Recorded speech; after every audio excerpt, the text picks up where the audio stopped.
तो हरियाणा के बजट सत्र का आगाज हो गया है। 2 मार्च को मुख्यमंत्री नायब सिंह सैनी बतौर वित्त मंत्री प्रदेश का दूसरी बार बजट पेश करेंगे और ऐसे में जनता टीवी कई जिलों में लोगों से बजट को लेकर उनकी राय जानी है। लोगों का क्या कुछ कहना है, किस तरह की उम्मीदें हैं, सुनिए जरा। हरियाणा विधानसभा का बजट सत्र चल रहा है, जिसमें हरियाणा सरकार बजट पेश करने वाली है। पहला दिन हो चुका है और पहले दिन काफी हंगामेदार रहा पहला दिन, और 7 विधेयक पास हुए, जिसमें जो है काफी हंगामेदार रहा। और उसी पर बातचीत करने के लिए हमारे साथ कुछ सीनियर सिटीजन है, उनसे हम बात करते हैं। आखिर जो है किस तरह का बजट जो है वो चाहते हैं। बाबूजी, आपसे बात करना चाहेंगे, आप ये बताएं कि किस तरह का बजट जो है वो होना चाहिए। अपना कैमरा को एक बार दिखाएं, बताएं जी, क्या उम्मीद रखते हैं सरकार? पहली बात तो हम सरकार से उम्मीद रखते हैं, जैसे प्रदेश में क्राइम आज चरम पे, क्राइम की तरफ गवर्नमेंट का ध्यान होना चाहिए। दूसरा कृषि है, व्यापार है, बेरोजगारी है, हर एक चीज पर गवर्नमेंट को ध्यान देना चाहिए, ताकि जिस तरह आम आदमी में खुशहाली आए। और क्या उम्मीदें रखते हैं? क्योंकि देखिए रोजमर्रा की जो चीजें हैं, यूज होने वाली चीजें हैं, रोजमर्रा की चीज तो वो तो चलती रहेगी, रोजमर्रा का कोई विशेष महत्व नहीं है इसमें। ठीक है, आम आदमी ने रोटी खानी है, रोटी मिल जाएगी, कोई दिक्कत नहीं। मेन क्राइम है, आम आदमी सुरक्षित नहीं है, बच्चे सुरक्षित नहीं है। दूसरा, स्वास्थ्य की तरफ कोई विशेष ध्यान नहीं है, मेडिकल में कोई दवाई नहीं मिल रही, कोई ओपीडी में सिफारिशों का इलाज हो रहा है, बाकी का इलाज नहीं हो रहा। पहले दिन काफी हंगामेदार रहा, विपक्ष ने भी सवाल उठाए, और विपक्ष ने सवाल उठाया कि एचएसवीपी जो नाम बदला है उसको लेकर कहीं ना कहीं जो है झगड़ा रहा। सरकार, विपक्ष कहता था कि ये नाम क्यों बदला गया। इसके बारे में हमारे को नॉलेज नहीं है। बाकी हमारा मेन मुद्दा ये है, एक तो क्राइम, बेरोजगारी, व्यापार, स्वास्थ्य, शिक्षा। ये बड़े मुद्दे हैं, और मूलभूत सुविधाओं को लेकर भी कहीं ना कहीं हम लोगों से बातचीत करते रहेंगे। चलिए बाबूजी, आप बताएं कि और इस बजट से क्या उम्मीदें रखते हैं आप, क्या होना चाहिए बजट? बात तो वही है जी, देखो जी, क्राइम बहुत ज्यादा है, फिरौतियों का बहुत दौर चल रहा है, ठीक है जी, और बेरोजगारी भी है। और व्यापार के लिए, व्यापार आगे मीडियम आदमी तो कर ही नहीं सकता, मीडियम आदमी के लिए तो बहुत दुखदाई वाला काम बना हुआ है। कारण क्या कारण? बस मीडियम बाइक जो गाज पड़ रही है, मीडियम के ऊपर पड़ रही है और किसी के ऊपर नहीं पड़ रही है।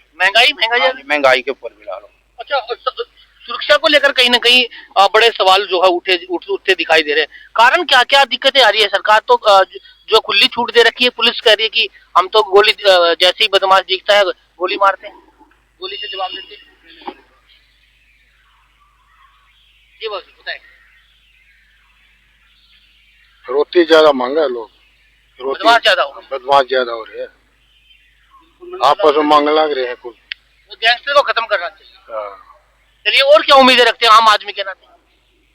और क्या होना चाहिए बजट में? बजट में कृषि का होना चाहिए। कृषि को लेकर कृषि को लेकर क्या होना चाहिए? खाद भी सस्ता होना चाहिए। खाद तो हाँ, खाद भी नहीं मिल रही है, और भी परेशानियां बहुत हैं, नहरों में पानी नहीं आता। किसान के लिए मतलब बहुत सारी चीजें जो है वो होनी चाहिए। कह रहे कि जो किसान खुशहाल है तो हर चीज खुशहाल है। चलिए बाबूजी, आपसे बात करने की कोशिश करेंगे। एक बार ये बताएं कि किस तरह का बजट आप चाहते हैं। काफी सरकारें आपने देखी हैं, काफी बजट आपने देखे हैं, अब क्या उम्मीदें है इस सरकार से और किस तरह का बजट होना चाहिए? जी, बजट में तो सिर्फ यही चाहते हैं जी कि टैक्सेस कुछ कम होनी चाहिए, बात यह है। और सब जो फिरौतियां मांगी जा रही हैं बिल्कुल नंगा नाच है, उसका प्रति हम वो चाहते हैं, हमारे सुरक्षा होनी चाहिए, बात यह है। सबसे बड़ी सुरक्षा? हाँ जी, हम सुरक्षा का ही बारे में चाहते हैं जी। बस स्वास्थ्य को लेकर क्या होना चाहिए? और एजुकेशन पर आपने बात कहा कि एजुकेशन महंगी हो गई है या सस्ता? बहुत महंगी एजुकेशन हो गई है जी, आम आदमी की सोच से बाहर है। आम आदमी पढ़ नहीं सकता एजुकेशन के अंदर, इतना ज्यादा एजुकेशन महंगा है। सबसे बड़ी बात यह है, एजुकेशन में जो रिजर्वेशन है, जो 60% नंबर लेगा वह उसको एडमिशन है, जो 95% नंबर लेगा वो उसको कहीं एडमिशन ही नहीं मिलता। सीनियर मान लो आज एक किसी पोस्ट पे जो रिजर्वेशन में उसकी प्रमोशन है, जिसको जो डिजर्व करता है उसको प्रमोशन ही नहीं है। तो मतलब सबसे बड़ी दिक्कत है कि रिजर्वेशन खत्म होना चाहिए। रिजर्वेशन खत्म होना चाहिए। रिजर्वेशन एक बार बताओ, हमारा संविधान जिसने अम्बेडकर जी ने लिखा था, 9 साल का रिजर्वेशन लिखा था। आज हमारे देश को इतने साल हो गए आजाद हुए, क्यों नहीं खत्म करती गवर्नमेंट? इसका मेन रीजन यही है, इनको अपनी वोट की राजनीति करनी है, इसलिए रिजर्वेशन ये ना खत्म करते, ना होने देंगे कभी भी।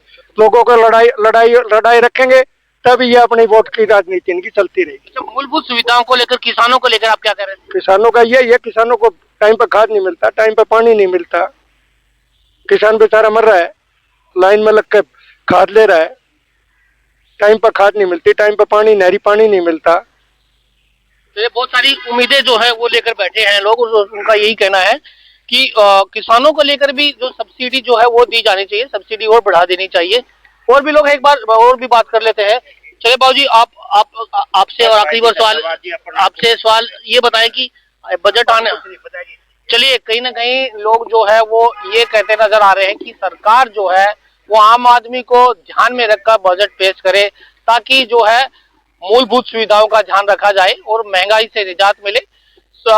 दूसरा जो है, किसानों को लेकर भी उन्होंने कहा कि किसानों को जो है काफी उम्मीदें हैं कि जो खाद बीज है उन पर और भी ज्यादा सब्सिडी दी जाए, ताकि किसान जो है अपनी खेती आराम से कर सके, कि खेती जो है घाटे का सौदा न हो। तो इसी के चलते जो है अब जिस तरह से बजट सत्र चल रहा है, लोग उम्मीद लगाए बैठे कि हरियाणा सरकार उनके हक का बजट पेश करेगी, ताकि आम जनजीवन काफी सुरक्षित रहे। रोहतक से जनता टीवी के लिए संजय कुमार। केंद्र सरकार के बाद अब हरियाणा सरकार का बजट आने वाला है। इस बजट में किस तरीके की उम्मीद जो है वो आम लोग मानते हैं, क्योंकि केंद्र का जब बजट आया तो केंद्र सरकार से भी लोगों को उम्मीद थी कहीं ना कहीं जो उस बजट में आम जनता को जो है वो फायदा मिले। अब हरियाणा का बजट आने वाला, हरियाणा सरकार उस बजट में किस तरीके से जो है वो प्रावधान लाती, क्योंकि मुख्यमंत्री लगातार कई वर्गों के लोगों से जो है वो उन्होंने पर्सनली मुलाकात भी की थी, बैठक भी की थी, चर्चाएं भी की थी। उस चर्चा का आखिर कितना असर जो है वो इस बजट में देखने को मिलता है। हमारे साथ शहर के तमाम जो है प्रतिष्ठित लोग मौजूद हैं, बात कर लेते हैं। सबसे पहले मनोज जी, हरियाणा सरकार का बजट आने वाला, पहले केंद्र सरकार का आया, अब हरियाणा सरकार का है, किस तरीके की उम्मीद मानते हैं? जनता के लिए कितना फायदेमंद होगा ये जो बजट है?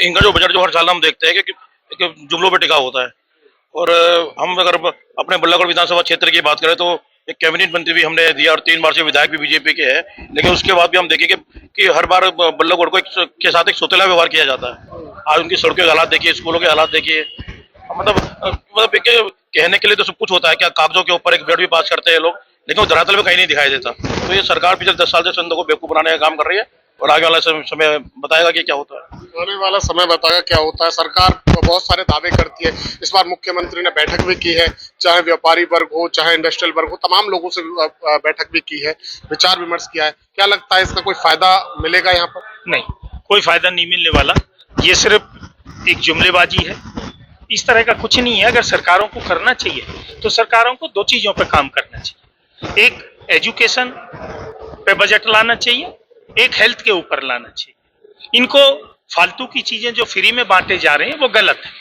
इनको शिक्षा फ्री करनी चाहिए, इनको मेडिकल फ्री करना चाहिए। वैसे भी सरकार ने बहुत सारे फायदे किए हैं, एसएमएसएमई की बात की जाए या फिर जो है वो जो स्लैब थे जीएसटी के, उनमें भी राहत देने का काम किया है, तो नहीं मानता वो आम जनता के लिए?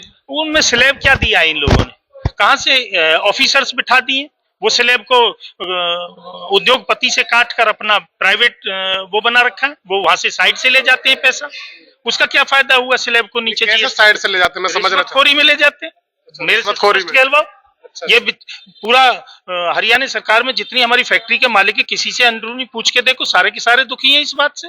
जीएसटी का कोई फायदा थोड़ी हुआ है, जीएसटी से हमारा सारा उद्योगपति आज त्रस्त। आम जनता कहती है कि जीएसटी के स्लैब जिस तरीके से हटाए गए हैं, जो अब स्लैब लागू किए गए हैं, उसमें भले ही चाहे नशे की जो चीज है वो महंगी रही हो, परंतु आम जो चीजें हैं वो सस्ती हुई, उससे फायदा मिला। नहीं, उसको आप प्रैक्टिकल देखिए ना, जब पहले इतना हाई लेवल पे लगा लिया 28% पे, 28% को 18% कर दिया, तो क्या कम किया? जब गुजरात के सीएम थे, जो आज मोदी जी प्राइम मिनिस्टर हैं, जब हमारी सरकार थी तो 18% ऑब्जेक्शन करते थे, 18% तो बहुत ज्यादा है, बहुत ज्यादा है। ये सीएम की जब मीटिंग हुआ करती थी, मनमोहन जी मीटिंग, ये आया नहीं करते थे, कहते 18% बहुत ज्यादा है। इन्होंने क्या नहीं किया, 28 को 18 कर दिया, पहले बढ़ा दिया फिर घटा दिया, जनता समझ नहीं पा रही। 28 को 18 कर दो, क्या किया? 18 को कम करते हैं ना, आप 10 में लाते, 5 में लाते। हमने तो स्लैब, जब हरियाणा की सरकार थी, हमारी कांग्रेस सरकार थी, तब कहा था, लेकिन सेम मोदी जी बोले नहीं नहीं नहीं, ये तो बहुत ज्यादा है, बहुत ज्यादा है। अब एआई समिट भी किया, जब भी कांग्रेस उतर करके मैदान में आ गई, समझ नहीं आता कांग्रेस मतलब हर चीज पे विरोध ही करना समझती है या फिर कुछ चीजें। विरोध देंगे या इस समिट पे जो विरोध करना बात सही है, मैं मानता हूँ, लेकिन मैं इस बात पे देखिए, मैं कांग्रेस को होने साथ जो गलत है, लेकिन देखिए ये इंटरनेशनल मामला था, यूथ कांग्रेस को मेरे हिसाब से वहां जाना नहीं चाहिए था, लेकिन जो आप मानते हैं कि कांग्रेस के जो यूथ वहां पे गए थे वो गलत है? पर्सनल रहा है, मेरी पार्टी से अलग रहा है, मैं पर्सनल बोल रहा हूँ कि ये गलत है। कोई भी नेशनल लेवल फंड आओ तो उसमें हमें एक पार्टीबाजी ना करके उस पर नेशनल हित का ध्यान देना चाहिए, ना कि ऐसे आई समिट में अपने देश की प्रतिष्ठा उड़ानी चाहिए। तो इस बार का जो बजट होगा उसमें कोई बेनिफिट फायदा नहीं मिलने वाला? नहीं, बेनिफिट है, हरियाणा से हमें बेनिफिट है। देखिए जो पिछले साल का ट्रैक है 10 साल का, उसमें तो आजकल केंद्र सरकार ने हरियाणा को दिया ही नहीं। हरियाणा को हर बार ठुल्लू मिलता है, या बिहार को मिला, या जिनके खंडारे सरकार टिकी है, जिनके कंधों में सरकार टिकी है, उनको मिलता है। आप देख लो, वैसे पैकेज उठा के देख लो, उसमें क्या दिक्कत है? मनमोहन जी, आप भी क्या इसी तरीके से मानते हैं कि जो बजट आने वाला है हरियाणा का, क्योंकि केंद्र का जो बजट आया उसमें बहुत सारे फायदे जो है वो पहुंचाने का काम किया, हरियाणा के बजट से उम्मीद है? मेरा कहना ये है कि सरकार किसी एक वर्ग को खुश करने की बजाय पूरा समावेशी बजट लेकर आएगी, जिसमें उद्योगों की चिंता होगी, व्यापार की चिंता होगी, किसानों को एमएसपी मिले उसकी चिंता होगी, लोगों पे करों का बोझ ज्यादा ना हो और सरकार का रेवेन्यू लॉस भी ना हो। इस सारे के लिए जो काम होने चाहिए वो बजट में समावेश होंगे। मुख्यमंत्री स्वयं पब्लिक के बीच में जाके डिफरेंट डिपार्टमेंट्स के बीच द्वारा आयोजित, चाहे वो उद्योगों के बारे में हो, चाहे वो चार्टर्ड अकाउंटेंट्स हो, और जो प्रतिष्ठित लोग हैं समाज के, जो दिशा दे सकते हैं सरकार को, उन सब के बीच में जाके काम कर रही है, बात कर रही है। तो जिस तरीके से मुख्यमंत्री ने बैठक भी की, अलग अलग जिलों में जाकर के तमाम सेक्टरों के जुड़े लोगों से बातचीत भी की थी, उसका कितना इफेक्ट मानते हैं इस बजट में जो है वो देखने को मिलेगा? हम तो मानते हैं उसका पूरा इफेक्ट आना चाहिए। अगर उसमें उनके ध्यान में आया है कि जो कमियां हैं और जो जनता सरकार से चाहती है उसको कैसे बजट के अंदर समावेशित किया जाए, ये ध्यान मुख्यमंत्री रखेंगे, क्योंकि कल्याणकारी राज्य है, मुख्यमंत्री प्रजा की चिंता करने वाले हैं, और पार्टी का जो एक दबाव रहता है कि लोगों के बीच में, लोगों के साथ, वो काम होगा, बिल्कुल काम होगा।